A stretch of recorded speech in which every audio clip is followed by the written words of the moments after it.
Hello everyone, good morning. তো আজকে সকালের ওয়েদারটা ছিল ঠিক এই রকম। আর এই দেখো ঘড়িতে বেজে গেছে 10টা। তো আমি স্নান করে রীতিমতো চলে এসেছি।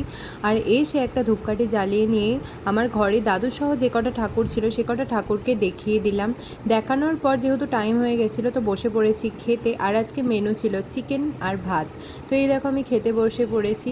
তো খেতে খেতে এখানে আমি দেখছিলাম গোপাল ভাঁড়। তো গোপাল ভাঁড় দেখা হয়ে গেলে আমি সোজা চলে গেছিলাম রেডি হতে, কারণ আজকে আমার ফার্স্ট ডে ছিল কলেজে। তো সেই মতো তো টাইম মতো যেতেই হবে। তো সেই মতো রেডি হয়ে বেরিয়ে পড়েছি। এই দেখো, তো আজকে বাইরে ছিল ভীষণ রোদ, আর একটা বন্ধু আমার জন্য এসে ওয়েট করছিল। তো আমরা দুজনে বেরিয়ে পড়লাম, গল্প করতে করতে চলে যাচ্ছিলাম। তো এই দেখো চলে এসেছি কলেজের সামনে। তারপর ভেতরে ঢুকে বান্ধবীদের সাথে দেখা হয়ে যায়, আর সবাই মিলে চলে যাচ্ছিলাম ঘরে, মানে আমাদেরকে যে ঘরে বসতে বলেছিল। তো সবাই এখানে হাই করে দিচ্ছিল।